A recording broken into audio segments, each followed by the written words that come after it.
gracias, María, y muchas gracias a la Fundación Rafael del Pino. Siempre es un gusto venir a hablar sobre cualquier tema económico en la Casa de la Libertad, y es un gusto también pues, que haya tanto interés para hablar de algo que parece pues, tan etéreo y tan complicado como el dinero, ¿no? Muchas veces lo que nos comenta el mercado o lo que se ve en los medios de comunicación es una especie de visión pues deificada, prácticamente muy optimista sobre la labor de los bancos centrales. Pero la realidad de los últimos años es que nos encontramos con unas autoridades monetarias que no prestan atención a los agregados monetarios. Y como decía Milton Friedman, la inflación es siempre y en todo lugar un efecto monetario. Se nos ha dicho durante mucho tiempo que podía ser por causa de la ruptura de las cadenas de suministro o por causa de las materias primas, etcétera, pero eso no son causas, eso son consecuencias. Si fuese por las cadenas de suministro o por las materias primas, hoy no tendríamos inflación persistente, tendríamos deflación, porque todos ellos están muy por debajo de los niveles de 2019. Y en el 2020, un artículo para mí esencial fue publicado por Juan Castañeda y Tim Congdon, en el que alertaban precisamente de la desproporcionada decisión por parte de los gobiernos y los bancos centrales de aumentar agresivamente la cantidad de dinero en medio de una crisis como la del COVID, y alertando sobre el efecto inflacionario que ello iba a provocar. Es importante decir esto, ¿verdad, Juan? Porque luego se escuchan esas cosas como nadie predijo la inflación. Bueno, pues tenemos aquí a Juan, no es por nada, ¿sabes? No solamente fue Juan, pero me pareció un artículo muy importante por la seriedad del análisis, no solamente del análisis, sino por la seriedad del análisis en cuanto a cuál iba a ser el proceso que, ante ese aumento de la cantidad de dinero generado por el aumento del gasto público en medio de un proceso de cierre de las economías y después reapertura, iba a generar ese riesgo de inflación, que obviamente ya no es riesgo, es una realidad. Y los bancos centrales, hay que recordarlo, llevan 4 años incumpliendo su mandato de estabilidad de precios, No olvidemos que los bancos centrales no se tienen que preocupar por lo que ocurre con el cambio climático, lo que ocurre con la desigualdad o lo que tiene que ver con las políticas sociales. Los bancos centrales se tienen que preocupar de la estabilidad de precios y llevan incumpliendo ese mandato durante mucho tiempo. Hoy estamos en un interesante debate en los medios de comunicación. Yo hoy he tenido 3 entrevistas preguntando cuánto van a bajar los tipos la Reserva Federal o el Banco Central Europeo. Y vamos a empezar por explicar un poco, y le voy a dar la palabra a Juan, qué es el monetarismo y por qué es tan importante entender la cantidad y el precio del dinero a la hora de analizar la inflación. Bueno, pues muchísimas gracias, Daniel, por tus muy amables palabras. Estoy muy agradecido de estar aquí. Muchas gracias a la Fundación por su muy amable invitación. Es siempre un placer venir a esta casa. Yo quiero resaltar que ustedes han sido convocados a un acto en el que se va a hablar de monetarismo. Y sin embargo la sala parece bastante llena, ¿no? O sea, esto es algo completamente llena, todavía hay gente entrando. Pero por si acaso es bueno decirlo, ¿no? Y luego un par de salvedades. Una, no sé si lo verán ustedes desde allí, pero vengo cargado de caramelos y cosas así para, pues si me diera un poco de tos. He venido sufriendo un proceso alérgico difícil. Entonces ustedes me van a disculpar que voy a pedir aquí a la otra persona que está aquí conmigo, a Daniel, que me ayudara en ese caso. Obviamente. Que estaba al quite, como los buenos toreros, ¿no?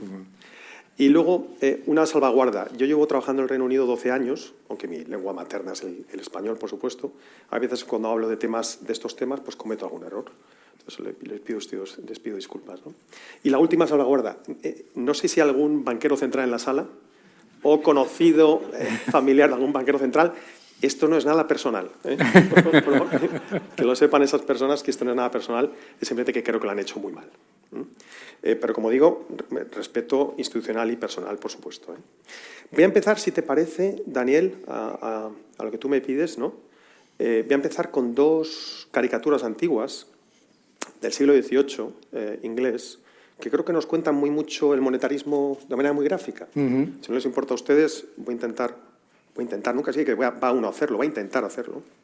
Aquí tienen una. Esta es una caricatura de James Gillray, de finales del siglo XVIII. Gillray era un caricaturista muy famoso en el Reino Unido entonces.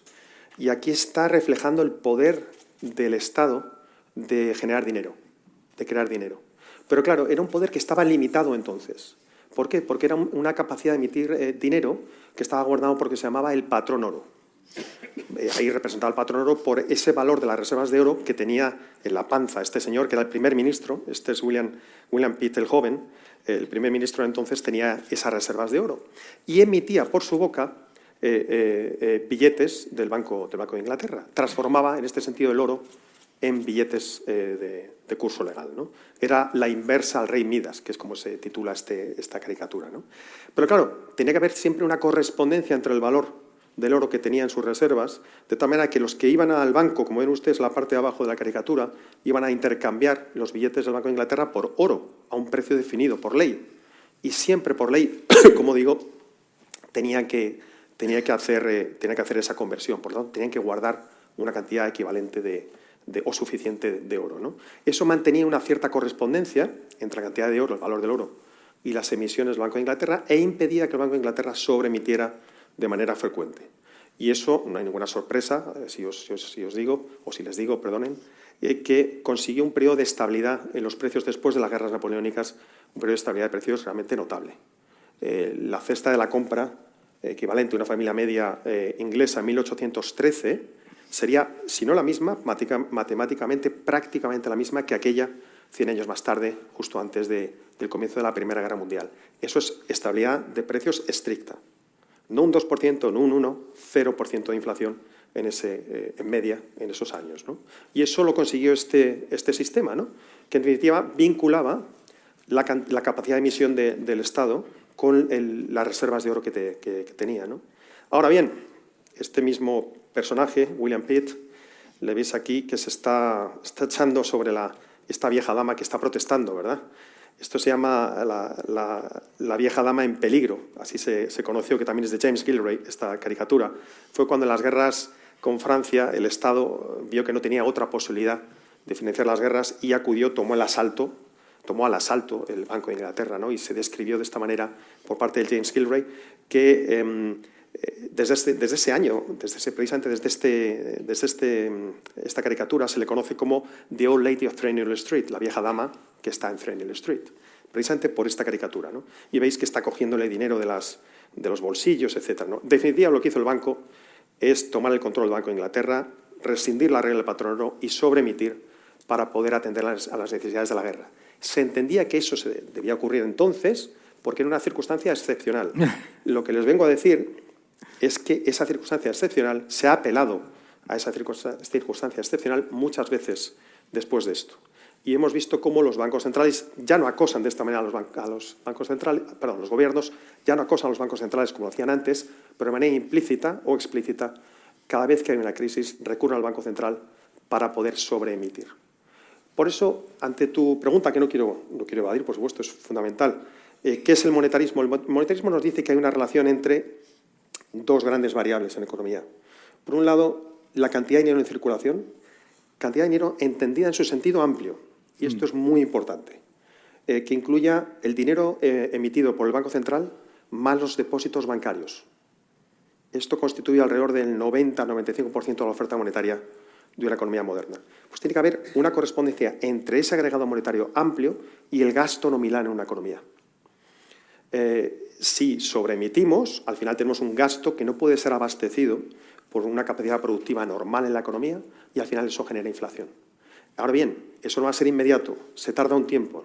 Hay lo que se llaman los mecanismos de transmisión de los impulsos monetarios. Pero en definitiva lo que nos dice el monetarismo es: usted provoca un exceso de crecimiento del dinero sobre el crecimiento real de la economía y eso se va a notar en su economía a 1 o 2 años vista con inflación. Y una de las cosas que en el análisis sobre la cantidad de dinero y la inflación se tiende a obviar es, lo primero es, ¿qué es esto de crear dinero? ¿No? ¿Qué es esto? ¿Qué es el dinero? El dinero es algo que es una unidad de medida, una reserva de valor y un método de pago generalmente aceptado. Al contrario de lo que mucha gente piensa, el dinero no tiene por qué ser emitido por el Estado. De hecho, hoy, mientras estamos hablando, hay más monedas emitidas por estados que no son dinero, no son reserva de valor, unidad de medida y método de pago generalmente aceptado, que monedas estatales que son dinero, que son aceptadas generalmente como reserva de valor. La segunda es que, claro, los bancos centrales no emiten dinero para fastidiar o porque les apetezca. Los bancos centrales emiten una cantidad de dinero mucho mayor a la que demanda a la economía porque los estados son los que crean esa cantidad de dinero vía un gasto que no pueden financiar. Al final, muchas veces, cuando la gente habla de estas reservas de los bancos centrales, la gente tiende a pensar en esos dibujos de aquella época, unas reservas en las que había unas monedas y unos billetes físicos, ¿no? Como en la casa del tío Gilito. Los bancos centrales, cuando tienen reservas, hoy lo que tienen son bonos del Estado. Lo que tienen es literalmente deuda de los estados. Por lo tanto, como bien decía JP Morgan, el oro es dinero y todo lo demás es deuda.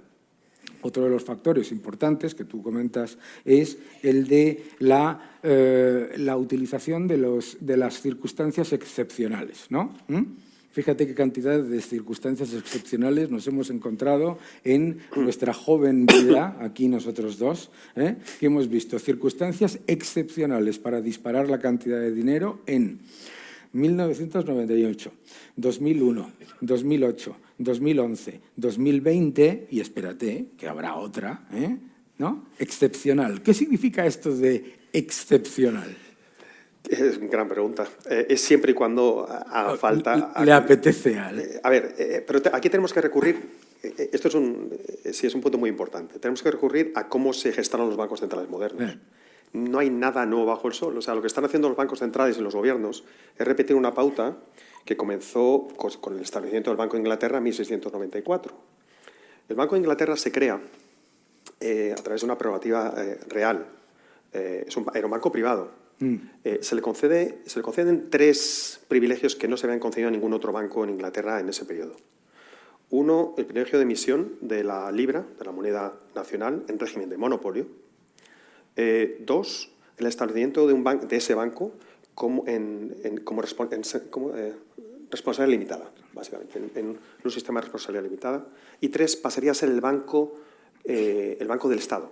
Todos los negocios que tuviera que hacer el Estado los haría con ese banco, ¿no? Y a cambio de estos 3 privilegios, le pidió amablemente al nuevo Banco de Inglaterra que le diera un crédito por la cantidad equivalente al monopolio que le había concedido.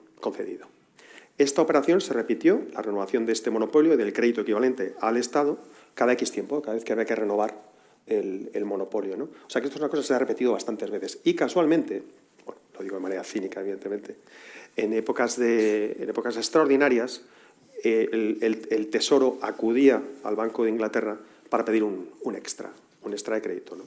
Bueno, esto se ha dado siempre. El problema que hemos visto en la última crisis, si me piensas que nos refiramos a la de COVID, ¿no?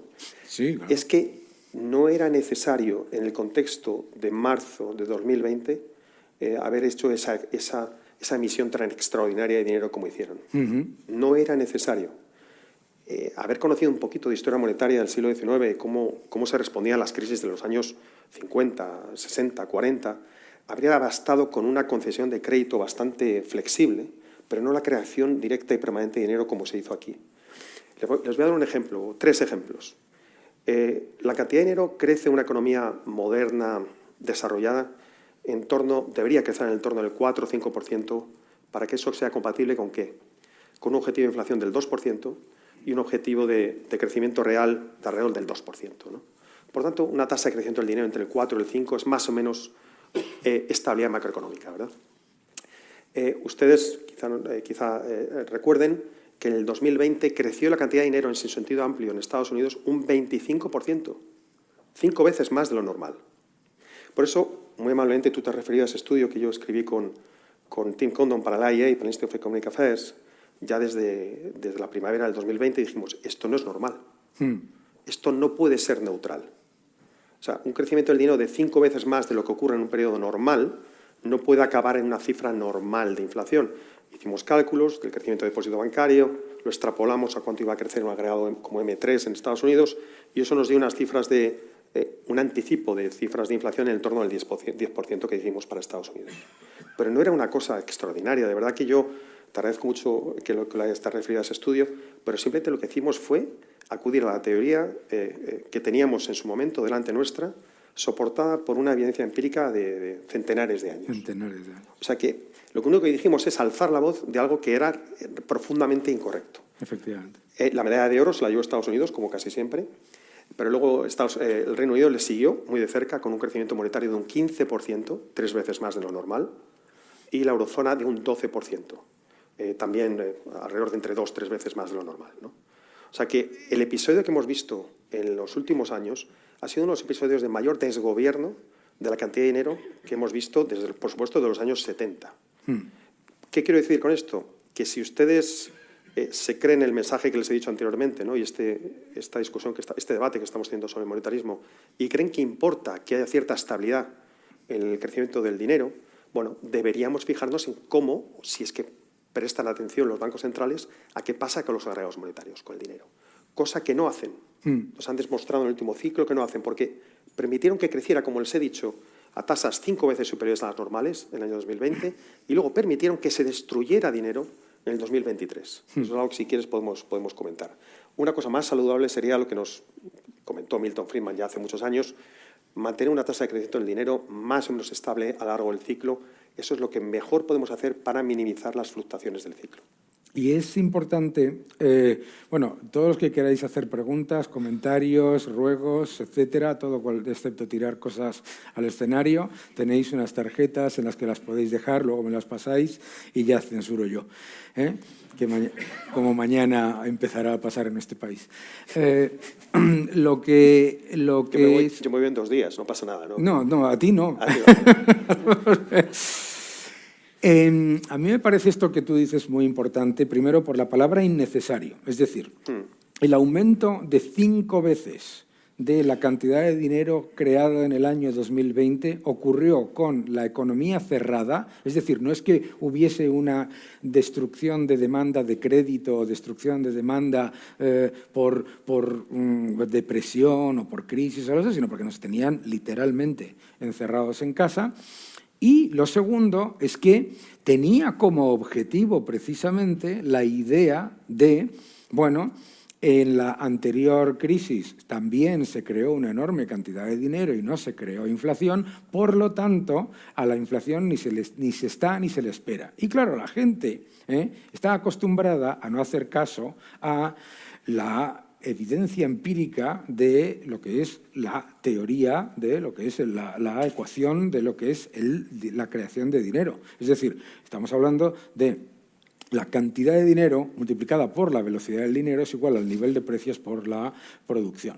Claro, ¿qué es lo que había ocurrido en el pasado? Estamos hablando, para que os hagáis una idea, de que aquello que se llamó el bazooka de Draghi para la eurozona era menos de 1/5 de lo que se hizo en la eurozona en el año 2020 con la economía cerrada. Esto es muy importante entenderlo. También es importante entender que ocurrió al unísono. Se juntaron todos esos bancos centrales y resulta que se vino arriba todo el mundo. Argentina aumentaba la cantidad de dinero 7 veces más que lo que la aumentaba la Reserva Federal, porque sé.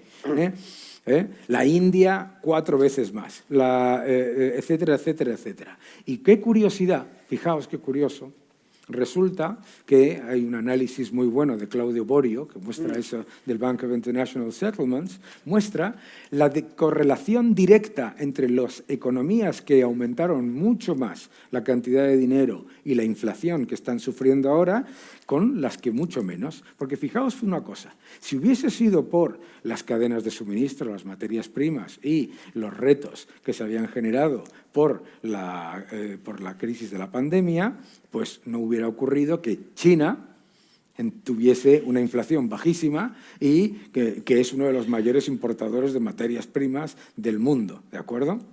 Y claro, los intervencionistas siempre quieren que tú te fijes en cualquier cosa excepto la única que puede hacer que los precios agregados suban todos a la vez. Número 1, que te fijes en los precios unitarios. Ah, mira cómo han subido la gasolina, por lo tanto, esa es la culpa de la inflación. No, la gasolina no hace que suba el precio de los alquileres. ¿De acuerdo?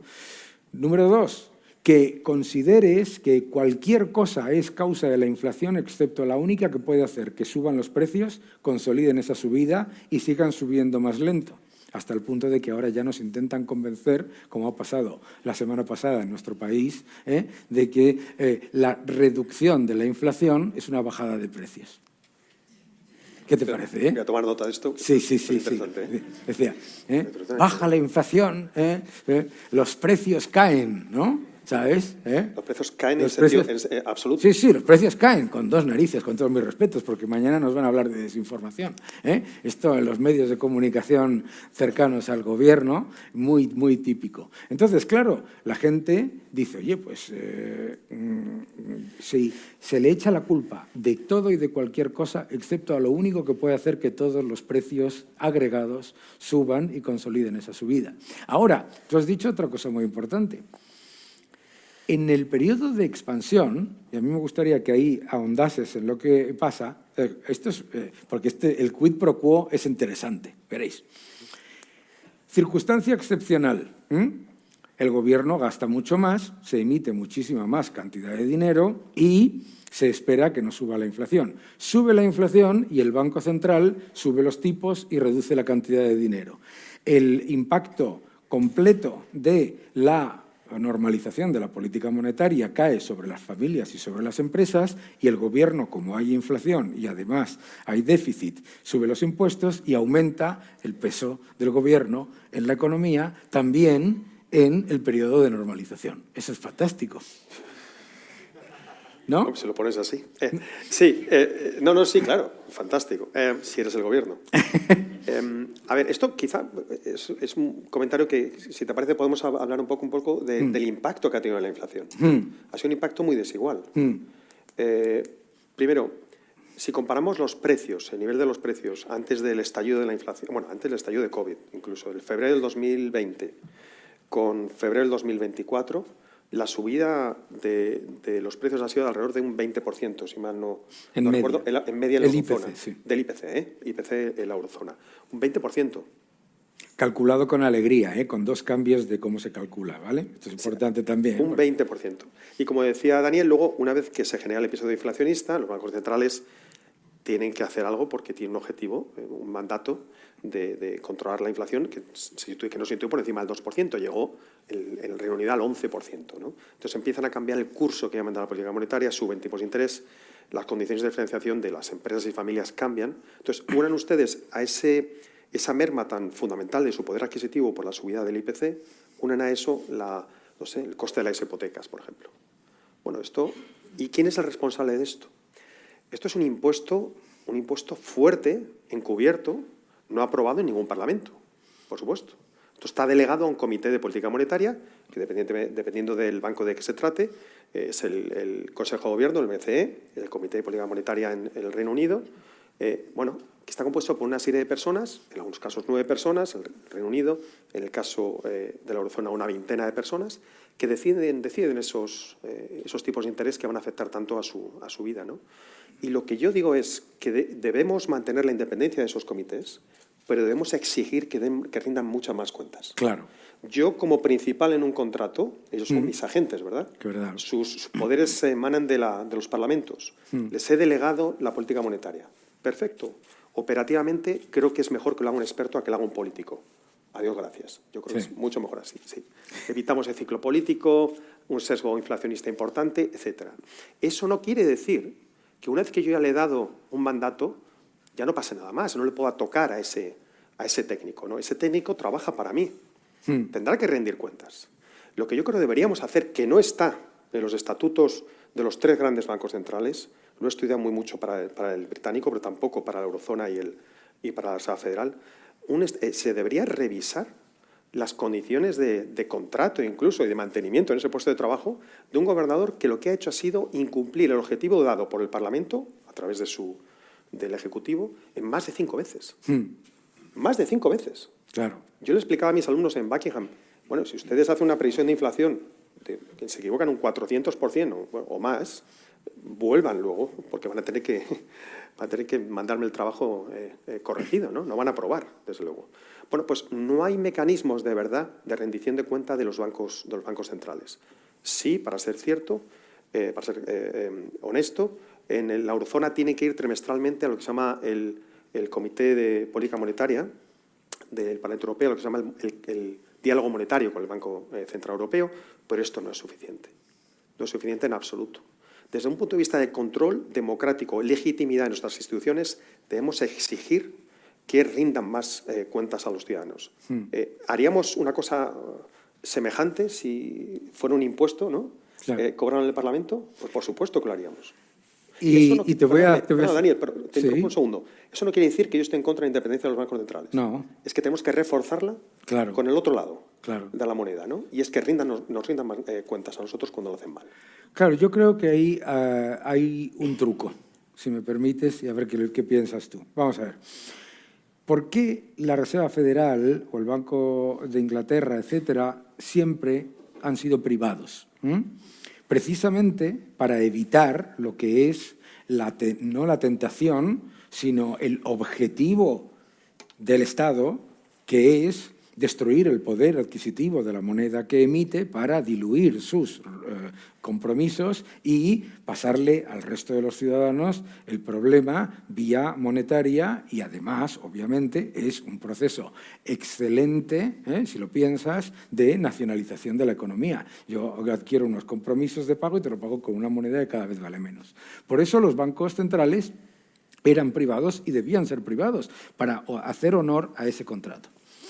Ahora, yo creo que el problema no es que haya falta de independencia de los bancos centrales o falta de responsabilidad con respecto a su actividad de los bancos centrales, sino que la identidad de los bancos centrales con esos gobernantes que se supone que están dando la legitimidad a su actividad es cada vez mayor. Es decir, cuando con una inflación de servicios en Estados Unidos, dato último, del 5%, cuando la inflación de alojamiento del 5% y con la inflación, después de cambiar el cálculo 2 veces, está por encima del 2%, y el Banco Central está diciendo que va a bajar los tipos entre 25 y 50 puntos básicos, el objetivo no es mejorar la situación para la gente. El objetivo es que el Estado se financie baratito, que es otra cosa muy diferente. Y claro, ¿cómo puedes pedir, y aquí está mi pregunta, a ver cómo lo ves tú, cómo le puedes pedir tu responsabilidad al Banco Central de hacer lo que le obliga el Estado? Claro, el Tesoro de Estados Unidos, no el de Estados Unidos, pero aquí pasa exactamente igual, el Tesoro tiene un déficit de $2 billones. El bono a 2 años de Estados Unidos se va al 3,5%. El Banco Central tiene que responder para que eso no genere un aumento masivo de los problemas de los mercados financieros. ¿Pero por qué va a generar un problema masivo? Porque el Estado no le presta la más mínima atención ni a la cantidad de dinero, ni al precio del dinero, ni, por supuesto, a la inflación. Porque un Estado no debería tener un déficit del 8% en un periodo en el que la inflación se ha desbocado. Debería estar controlando su gasto, ¿no? Bueno, esa es la presión que ejercía ya William Pitt Younger entonces y que ejercen ahora de otra manera. Bueno, yo creo que peor, ¿no? Peor, sí. Porque aquí le veo a él delgadillo, ¿no? Sí, era así. Le veo a jovencillo y delgadillo. Era así. Sí, no, sí lo Lo era, por eso le llamaban el joven. Pero además de ser delgadillo y jovencillo, es que si nosotros hiciéramos este chiste ahora, el Estado sería gordísimo, como una especie de luchador de sumo, y grandísimo. Has tocado un tema fundamental. Yo creo que un reto para el que no tengo una respuesta completa. Me aventuro a darte algunas indicaciones, si quieres. Una de las cosas que tenemos que hacer es reducir el margen de discrecionalidad de los bancos centrales. Hay que reducirlo una pregunta ahí, si me permites, para que lo añadas. Sí. ¿Cómo puedes reducir el margen de discrecionalidad del Banco Central si no reduces el margen de discrecionalidad del Estado? Tú al menos... Porque fíjate lo que está haciendo Milei en Argentina. Dice, bueno, a mí me da igual ponerle límite al Banco Central, porque el Banco Central de Argentina tiene en la Constitución como objetivo garantizar el poder adquisitivo de la moneda, el de Argentina. ¿Vale? En la Constitución. Claro, o le pones el corsé al Estado o el Banco Central no puede hacer nada. Tiene que ir de la mano. Ya, pero vamos a empezar. Esto es un tema que siempre entro yo con los monetaristas. Porque aquí es importante quién va primero. Vale. ¿Sabes? Vamos a hacer, bueno, a lo mejor no te gusta que empiece por ahí, pero voy a empezar por el Banco Central. Sí. Hay maneras de regular, de dar una regla de decisión al Banco Central que sea más cerrada, más ceñida, que no permita que haga lo que hizo en el año 2020. Una regla de Taylor. Regla de Taylor como la de agregados monetarios. Bien. Tim Condon lo ha propuesto hace poco en una publicación. Vamos a hacerlo. ¿Quieres? Vamos a intentarlo. Yo soy el Estado y él es el Banco Central. Pero un segundo. Bien. Pero eso no se hace únicamente. Estoy plenamente de acuerdo contigo. Lo que necesito hacer es que el Estado haga lo propio con respecto a sus presupuestos. Estoy de acuerdo contigo. Porque si no, lo que va a pasar es lo que ha pasado en cada una de las crisis grandes que hemos tenido, o no tan grandes en los últimos años, que va a acabar cediendo, y eso es así. Va a acabar siempre cediendo el Banco Central Nacional a su gobierno nacional. Claro. De facto es así. Claro. Por lo tanto, tenemos que hacer las dos reformas. Vamos a explicar por qué. Yo soy el Estado y él es el Banco Central. Y le hemos puesto un límite muy, muy, muy serio al Banco Central que no puede aumentar la cantidad de dinero ni manipular los tipos de interés por encima de unas métricas. Un rango. Sí. Muy bien, yo te lo hemos puesto. Yo soy el Estado. ¿De acuerdo? Vale. Empezamos. Vale. Déficit del 10%. Y tú te mantienes fuerte. ¿Vale? ¿Qué ocurre? Desplome de los bonos del Estado en el mercado, caída brutal de las bolsas, etcétera, etcétera. Pero tú te mantienes firme. Déficit del 11% del Producto Interior Bruto. ¿Vale? Yo, el Estado. Tú te mantienes firme. ¿Qué ocurre? Crash total. ¿De acuerdo? ¿Qué haces tú? Circunstancia extraordinaria. Y claudicas. Como no le pongas... Por eso es tan importante lo que está haciendo Javier Milei en Argentina, porque recordemos que el Banco Central de Argentina tiene la obligación por la Constitución de defender el poder adquisitivo de la moneda. Le han quitado 9 ceros, ¿sabes?, a la moneda, ¿sabes? Pero ¿por qué te decía esto, Daniel? Que también es importante reformar los estatutos que se le han dado a los bancos centrales. Porque si tú al menos pones esos márgenes y dices, bueno, no es deseable que crezca la cantidad de dinero en una economía como la americana un 25% en un año, cierto, como ocurrió. Demos un margen, si lo normal es alrededor del 5, demos un margen que esté entre el 0 y el 10, te digo. Si se pasan de estos márgenes, eso ya esta persona, el gobernador, tiene que ir al Parlamento, dar cuentas, puede ser que su mandato se revoque y termine ahí. Algo así, es lo que yo estaba pensando. Una manera de que rendiera cuentas de una manera más efectiva. Porque hoy en día puede ser, como han hecho los bancos centrales en los últimos años, que nos digan, no, esto se debe a factores exógenos. Claro, si yo le digo a mi hijo, ¿y qué ha pasado en casa? Factores exógenos. Y estas X personas que están tomando aquí unas bebidas muy agradables, estos son factores exógenos. Ha habido factores endógenos creados por la política monetaria de los banqueros centrales. Claro. A no ser que yo pongo, por eso he dicho una pregunta, si quieren ustedes cínica, pero es cierta. Si hubiera algún banquero central en la sala, me gustaría que me respondiera a la siguiente pregunta. Y disculpa que no sé si nosotros estamos autorizados a hacer preguntas al auditorio, ¿no? A quien que lo vea luego a continuación. ¿A partir de qué momento un crecimiento importante del dinero importa? Porque a mí me han dicho en experiencias personales con economistas senior de bancos centrales, bueno, eso no importa. Bueno, es que el dinero ya no tiene una relación con los precios. Bueno, tiene una relación en el medio y largo plazo, como si eso no fuera a llegar a alguna ocasión, ¿no? O me dicen, no, eso solo pasa si el crecimiento es realmente extraordinario. Y mi segunda pregunta es, ¿cuándo es extraordinario? ¿Cuándo nos debemos preocupar? Claro. Si aumentamos, si doblamos el dinero un 100% en un año, porque ya aprobamos un cuarto hace 4 años y tuvimos la inflación más elevada de los últimos 40 años. O sea, estamos en una situación realmente calamitosa desde el punto de vista teórico. Los bancos centrales utilizan modelos para medir, para anticiparse a la inflación, que son incorrectos. Modelos que no utilizan la cantidad de dinero como variable explicativa. Claro. Utilizan, ¿te importa si me centro en esto? No, ¿cómo me va a importar? Es un poco... Tienes exactamente 6 días para decir.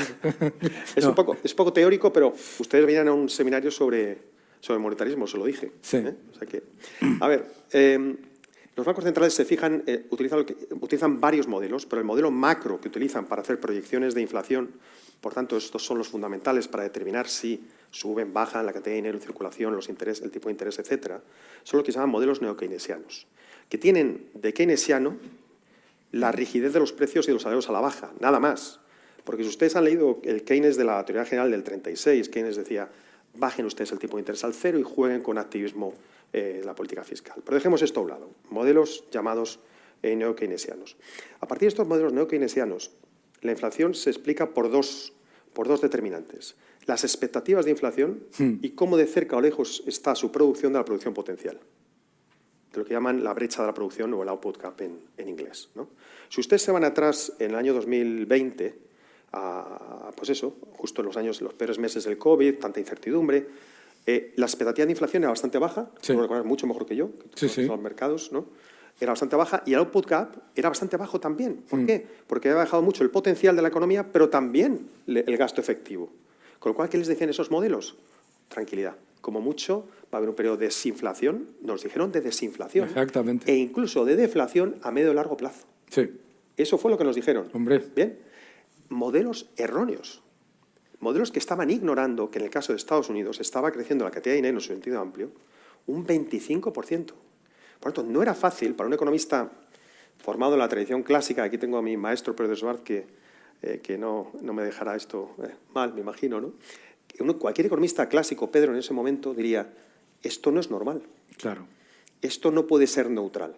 Esto va a generar efectos sobre el ciclo. No hoy, pero una vez que la demanda de dinero vuelva a su curso normal, que nos dejan salir a la calle, a comprar, a tener una demanda normal como siempre la hemos tenido, ese exceso de dinero no se ha evaporado.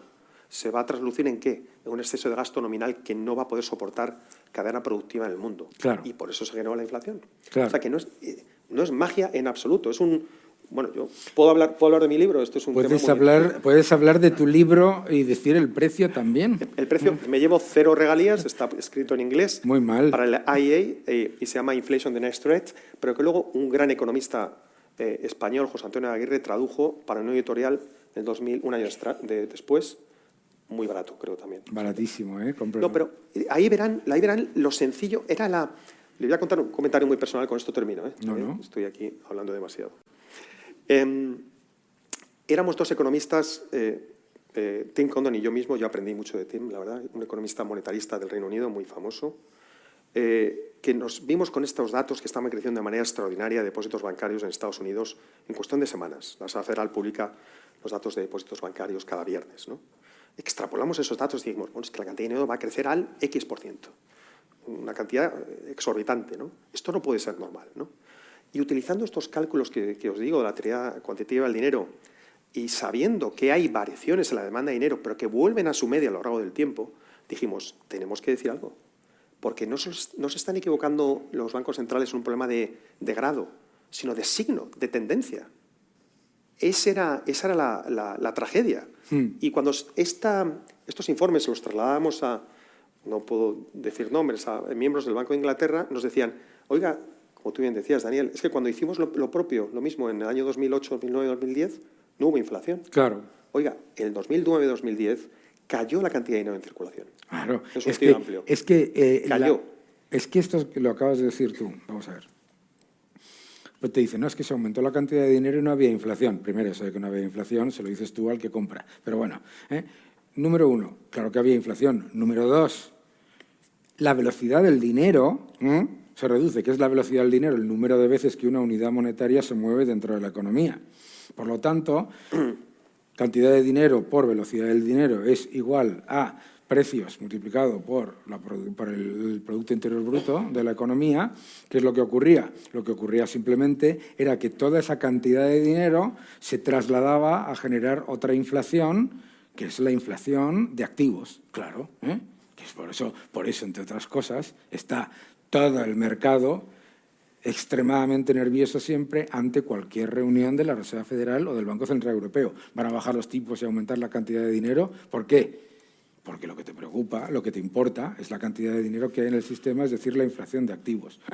Pero eso es importante porque, claro, tú dices, no, es que ellos utilizan unos modelos equivocados, pero utilizan unos modelos equivocados, si me permites, por diseño. No modelos equivocados porque no sepan que son equivocados, sino modelos equivocados por diseño porque el objetivo del Banco Central ha dejado de ser la estabilidad de precios y convertirse en el proveedor de liquidez de último recurso para que sea el de materializar, disfrazar y perpetuar el desequilibrio estatal, haciendo una gigantesca transferencia de renta del sector privado al sector público, que es lo que está ocurriendo en el momento en el que sube, oh Dios mío, la rentabilidad del bono norteamericano al 3,5%. Claro, no es Steve Hanke, buen amigo nuestro y además otro gran economista, y Judy Shelton lo dicen específicamente, no es una cuestión de hay que ver que ustedes que no están bien informados o que no saben o que no leen a Juan, que le leen, por supuesto. No, es una cuestión de diseño. Es una cuestión de que ante la evidencia de que se genera una gigantesca distorsión vía déficit público, hay que elegir entre que la distorsión recaiga sobre los hombros de las familias y de las empresas o que recaiga sobre el sector público, y se decide conscientemente que recaiga sobre las familias y las empresas. Yo creo, yo hice esa pregunta a un responsable del Banco de Inglaterra. Hacen lo que se llaman unas rondas quincenales que se reúnen con gente, académicos, economistas, ¿no? Les invitan al banco para debatir la política monetaria con ellos. Entonces hay una cosa muy, muy bonita, y es que podemos formular las cuestiones en una tableta de estas de manera anónima. Bueno, como aquí después, ahora. Bueno, pues yo hice lo propio y le dije, bueno, ¿cree usted que podría haber alguna relación entre la expansión cuantitativa, la compra de bonos que ustedes están haciendo, la generación de dinero tan descomunal que está pasando, la inflación de activos que está pasando, y que luego eso vaya a acabar, a partir de un efecto riqueza, si quieres, una subida extraordinaria de la demanda y, por tanto, de la inflación? Respuesta de un cargo de ahí del Banco de Inglaterra. Esa pregunta pertenece al paleolítico de la macroeconomía. Claro, si uno tiene esta percepción, y esto fue muy al principio de COVID, si uno tiene esta percepción, continúa con esa política.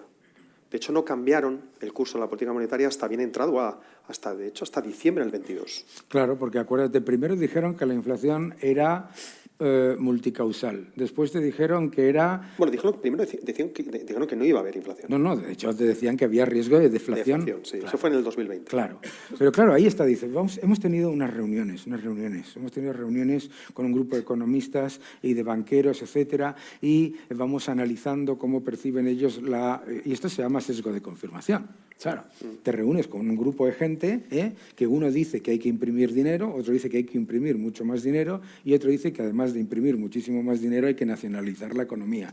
Y dice, hombre, pues está claro que estamos de acuerdo. ¿Sabes? ¿No? Esto es claro, como cuando se juntaban los miembros de Black Sabbath y pensaban quién es el que va a consumir más drogas. Pues claro, así terminó el grupo.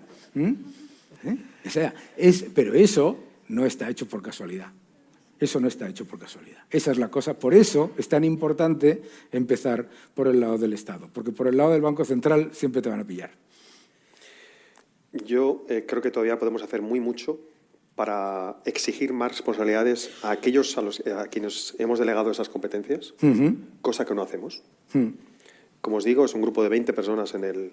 ¿Tú crees que nosotros le hemos delegado las competencias cuando un presidente del gobierno de Estados Unidos puede llegar y decirle al gobernador de la Reserva Federal en medio de unas elecciones no me sube los tipos y no lo hace, y luego lo hace secretaria del Tesoro o secretaria del Tesoro, no sé si lo habéis pillado. Eso en Europa creo que no lo he visto en Europa. ¡Bah! No lo he visto. ¿Quién está de presidenta del Banco Central Europeo? Sí. ¿La ministra de qué? Ya. ¿De finanzas de qué país? Bueno, no vayas por ahí porque puede afectar eso a lo que está pasando en España en la actualidad, ¿no? Claro. O sea, si el ministro de Finanzas de un país, por muy independiente que quiera ser, de un país que tiene el mayor gasto público de la OCDE, los impuestos más altos de la OCDE y además una deuda descontrolada y un déficit que con un presupuesto que jamás ha estado equilibrado desde finales de los 70, ese ministro, ¿de acuerdo?, llega al Banco Central Europeo, ¿cómo ve la posición del Estado con respecto a la posición monetaria?